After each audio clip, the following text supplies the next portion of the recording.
Hello.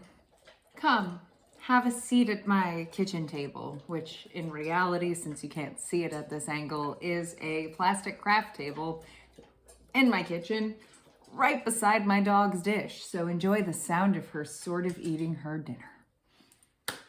With that, I invite you into my home, into my standard routines where I like to set the scene, call in all that is meant for me via this lovely lit candle, and ponder over the insane workday that just completed for me. I feel like my brain is broken, so bear with me throughout the entirety of this video where you are going to be watching this tomorrow.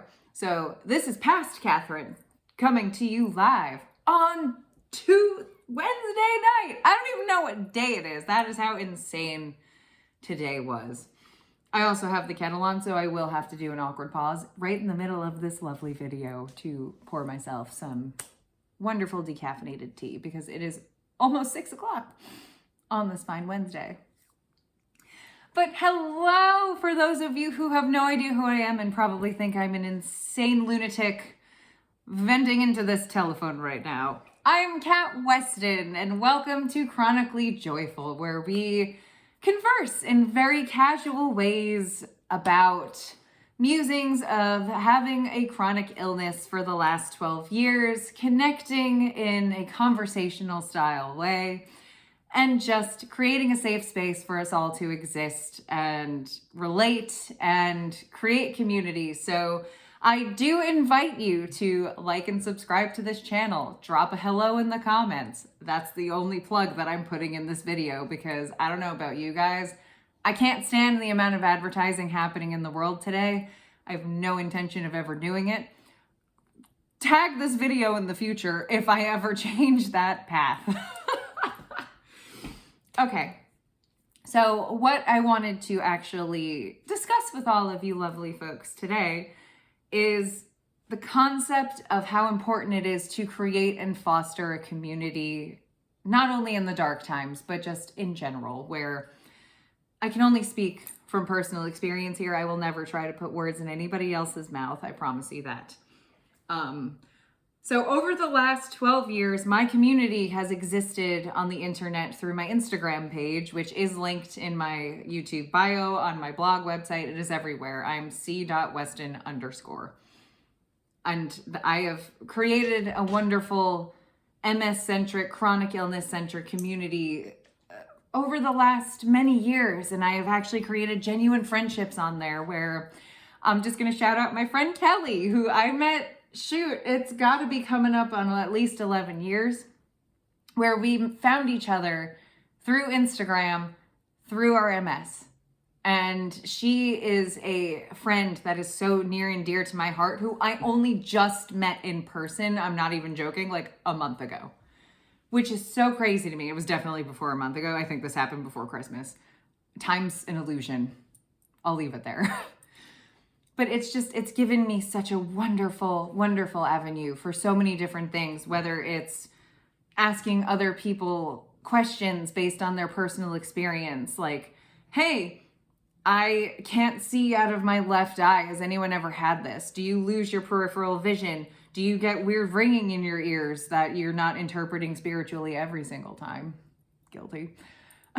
Do you get foot drop? Do you have your legs give out on a hot day? Like it's moments like that, and then having people respond to me and being like, yes, that happens to me all the time. A really big one for me personally is my multiple sclerosis related pain is very challenging to describe, especially to practitioners, where when I have an onset of MS pain, it comes on and I attribute it to like growing pains, but times 14 trillion. So that weird aching, almost like muscle expanding, stretching sensation that's very challenging to describe. Picture that type of like dull ache times all of it. I remember describing this to my first ever neurologist during my diagnosis period in Fletcher Island, Vermont. And he looked me dead in the face and was like, is it numbness and tingling? Because like the way you're describing this doesn't make sense at all. And it wasn't numbness and tingling. I've only ever experienced true numbness and tingling maybe twice in my life. Knock on weird plastic craft table. And optimism that I don't have an onset of numbness and tingling. When I did experience it, it sucked. The type of pain that I'm describing has been turned down by so many neurologists at this point, just like, we've never heard of this, that doesn't exist, you're crazy. And through my Instagram community, I know I'm not crazy because I've had so many people reach out to me like, I feel seen for the first time. That is exactly the point of me coming on here after a really long work day and wanting to do this, just because it's important to talk about these things, to let you know that you're not crazy. You're not crazy. And don't ever let someone tell you that you are. So back to the point, importance of community, especially in what I'll call the dark times, because I'm still learning this whole platform and I don't want to get deleted off YouTube after my third video because I curse like a sailor. I'm from New York, and because I don't know what words I'm allowed to say on here. So don't report me, please, for being real. But the dark times where you feel hopeless, like you don't know where else to turn, you feel alone, you feel isolated, like the world is falling apart. And my Instagram really came in handy there, and that's what I hope that this channel can do for you as the person watching this right now, 6 minutes, almost 7 minutes into this video of me being crazy. My goal, by the way, I hope to never get polished in this space. Yes, I would love better equipment to like talk to you adequately, and a real camera that's not my dying iPhone SE sideways on a weird tripod in front of me. I also hope to take this outside eventually. I think I said that in the first one. However, I digress. It is so important to maintain a level of community.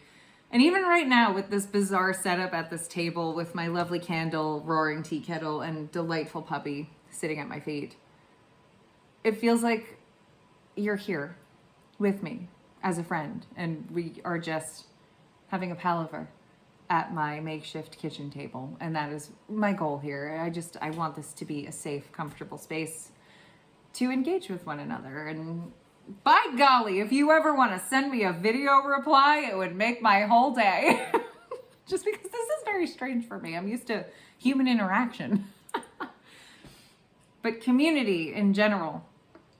Live examples for me, like when I experienced diplopia. For folks who don't know what diplopia is, it is an eye condition normally onset by varying things, but in my case, MS, which was the scariest moment I've had with this disease other than my first initial diagnosis to date. At the time, I'm located in Virginia. At this time, I had lived about an hour, 10 minutes from my job, my friends, my family. Like, I was very far out in the country. So blessed to work for big corporate at the time, very work from home friendly. But we started going back to the office. So I remember this day like it was yesterday. I had a dental appointment. So I was already leaving the office at a weird time. So I wanted to go to work because it was closer to my dentist. I'm back. The tea kettle went off. Here it is. I am drinking Tazo passion tea. I'm a big fruit tea fan, personally. I also ate a snack, so sorry about whatever is about to happen. Back to the story. I had a dental appointment that was much closer to work at the time, so I went into the office that morning. And I remember the day before I was on a call with one of my very best friends, Hannah. And I was like, I feel really weird. I'm looking at my tree line because it was beautiful weather. I was sitting on the back deck. I tell her, I'm like, I feel like I can't focus on the tree line. Like it's almost moving. Weird. Bizarre. And I told her about my first symptoms, which was that I couldn't focus. And it was visual for me. And I remember then my mother was like, take an Allegra, it's your allergies, it's fine. Turned out it wasn't. So I should have known better in this instance, but I was like, you know what? I'm under a lot of stress. It's probably nothing. It's never nothing. So I drive to work. I work half the day and I'm like, all right, I'm going to go to my dental appointment. This is fine. Go to the dentist. I leave my cleaning and I get in the car and I start driving. Now, to get back to where I lived at the time, it is Highway 64 for a very long period of time, and then it's back roads like this, also for a long period of time. So I'm on Highway 64, and I start to notice very early into the drive home that the left-hand yellow line in the road somehow is over here and here. And I'm driving and I go, oh no, because I'm driving at about 70 miles an hour because the speed limit on Highway 64 is 70. So I'm actually slower than the rest of traffic. So I realize this and I'm like, oh no, oh my, I need to get home now. And thankfully I discovered if I closed one eye, like Patchy the Pirate style, everything evened out. So I drove home the hour and 10 minutes like this because I was even further into the city at that time too, where my dentist was located. So it was even further than it would have been if I had left from work. So I'm driving like this, and thank God I had lived there at this point for like 3.5 years. So I knew the way very, very well. I could have done it with my eyes closed. And I get home and I remember I messaged my sister and I was like, I'm alive. This just happened. Ah! And at the time I texted my fiance and I was just like, hey, this just happened to me. I don't think I can drive. Who would have known that that would have persisted for many, many months afterwards in the midst of us buying a house, moving, doing all of the really hard things in life. And now we're here. Anyway, that was it. And it lasted for a while too. It was at least a month of me having really distorted vision. I'm going to call it my snail eyes because I felt like I was googly eyed half the time. It was wild. It was the craziest experience that I have had with my MS to date. 10 out of 10. Don't recommend if you can avoid it. Something really abundantly clear I would like to say now too is that was diplopia. It is different than optic neuritis, which I have also had. Optic neuritis in my case was also the left. It's always my left for some reason. I lost functionality on the left side of my body. My left eye went wonky. And when I get optic neuritis, my left eye, I get such an intense pressure here. It is incredibly painful. It is excruciating to the point where like I need to put pressure or I feel like my eyeballs are going to pop out of my head. It's so fun to have MS. I see you all who are watching this. I see you. However you're feeling right now is valid and you're doing great. Sorry in advance. My dog just found her stuffed avocado. Things are about to get wild on the other side of this camera. So bringing it all the way back, where I went from here is I turned to my Instagram community and I was like, guys, this is what's happening to me. I'm terrified. I don't know what's going to happen, what this means. I have no idea if this means that I have new lesions, that I'm progressing, that things are getting really dark. I'm scared. Has anyone else ever experienced this before? And I had such an overwhelming influx of people reaching out to me, not only to share that, yes, they have had it before, and yes, it is a real terrifying thing that was validated by doctors later down the line. Yay. And I also had a huge onslaught of people DMing me in my Instagram inbox, just wishing me well, sending me love, saying that they were there for me if I needed to talk to anyone. And it was in those moments where it's different. It's different to look at your parents and say, this is what's happening. They're more scared than you are. And that goes across this entire MS journey for me. My parents, very tough. They're very tough folks. They're Long Islanders at heart.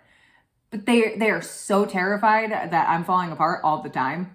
So it's like every time I talk to them and I'm this version of myself, which is just who I am, they're always like, whew, she good. It's very different to talk to your family and tell them about this, your partner who supports you unconditionally and is just like there for you, your friends who want to understand but don't, and like it's super highlighted in these moments, versus a community of people who are living it and they get it. Even if they've never had the symptom before, they just understand on a level that is incomparable anywhere else in life. And it is in a community like this that I have found so much value, so much light in moments where I have truly, truly needed it.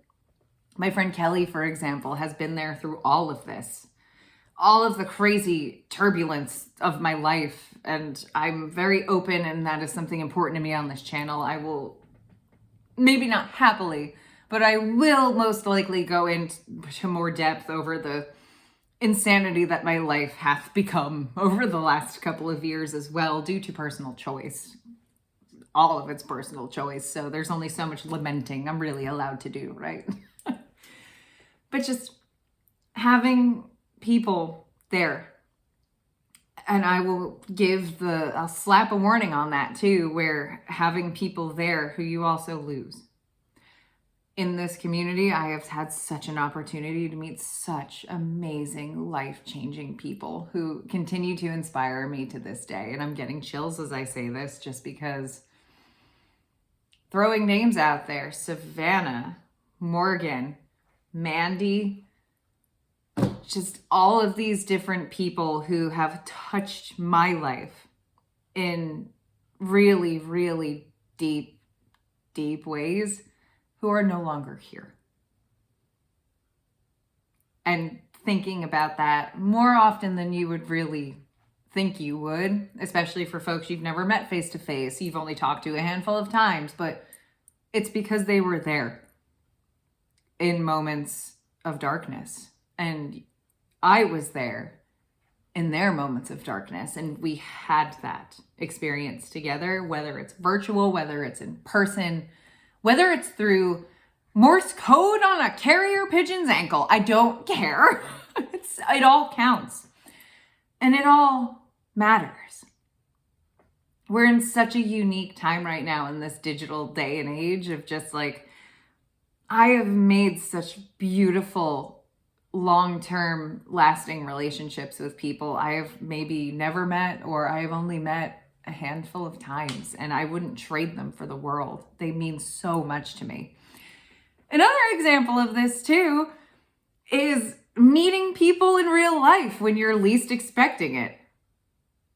Where on my Instagram community, I was casually hanging out with my siblings at a brewery one day and had somebody come up to me just like, I know your face. It was very Lord of the Rings.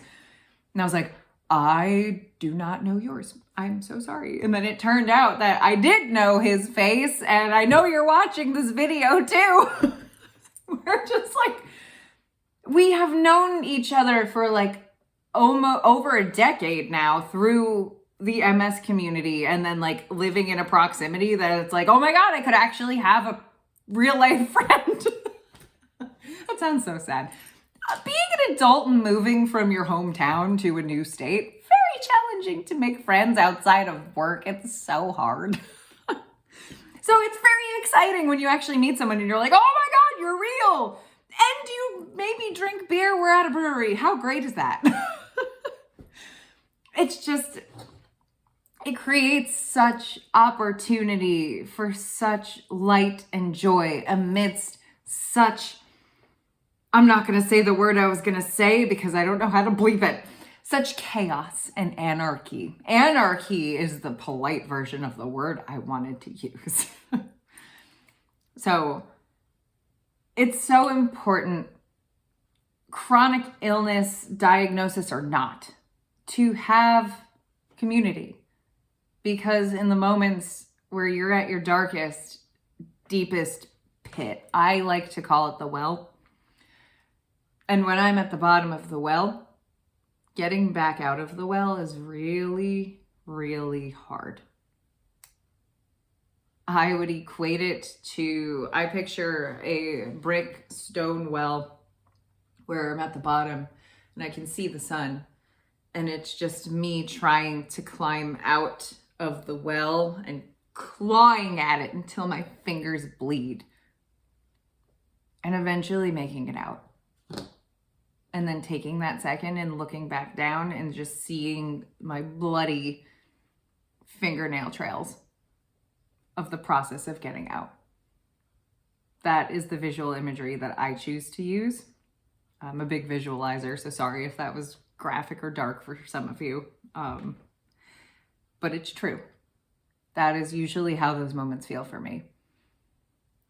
And having a community that I could send that to and say, yep, we've been there. Glad to be out now. It makes a really big difference all around, where the reason I'm even sitting here right now on this very exhausting day where I still have a whole to-do list. I didn't defrost meat tonight. I'm not eating tonight. It's great. I'm on top of my life, guys. But this was so important. It felt so important because this was fresh in my mind. I had written it down whilst meditating. My ideas come to me in the shower and whilst meditating these days. It's beautiful. And it just felt so important to drive home, not just the why I'm here, but the welcoming of all of you. I want you to be here. I desire for us to connect. I would love to communicate with the people who are taking the time out of their days to watch these videos. And if they mean something, let's talk about it. Let's connect. Let's exchange thoughts, ideas, experiences, everything in between. So this was just a little look into some of my experiences. Very light touch. I did want to talk about the diplopia, the eye issues, the people who have really touched me. I could name thousands of names from my lovely Instagram community. Like Amanda comes to mind specifically too, because girl, we have had some eye problems. Just crazy, crazy things happen to people all the time. And it's kind of the good part of social media where you're not isolated and trapped in a corner, just like no one else experiences this, no one understands. That's not true. So many people are going through something similar, never the same. Every person is like a snowflake. We're all going through something, but it's all a little bit different. And it's all probably really messed up at the end of the day. It all just comes down to how you respond to it. I'm always going to bring it back to that just because I really am like this all the time. I'm very excitable and I'm very sunshiny to a point where people probably get really irritated by me. I think my own family gets really irritated by me, but it's just who I am. And it doesn't make me naive either. So if you're choosing to approach the darkness in your life with light, you're not naive. You're not stupid either. I've been called that many times just because I'm a natural blonde. People automatically assume I don't know what I'm talking about until I start using big words and they're like, I need a thesaurus to talk to you. So feel validated in the fact that you got this. Be surprising. I love when I open my mouth and people are like, oh, nice. Like, don't judge a book by its cover, friends. But my cover, I choose to be sunshiny just because I want to invite you in. I invite you to share your experiences with me or all of us, if that's an option on here. I don't know. I'm new here. We'll get there. But did just want to give that message that community is really important, even if it's a one-sided dialogue like it feels to me right now. I know that somebody, one person, is going to see this, feel less alone, less crazy, and maybe a little bit more joyful in their day. Because it's better to be chronically joyful than just chronically ill. I should put that on a t-shirt. But that is where I will leave this. I don't know how I'm going to edit this to make this not two separate segments. So stay tuned for that. Enjoy your Thursday when this actually gets posted. And I will connect with you in love and light again really soon. Take care, everybody.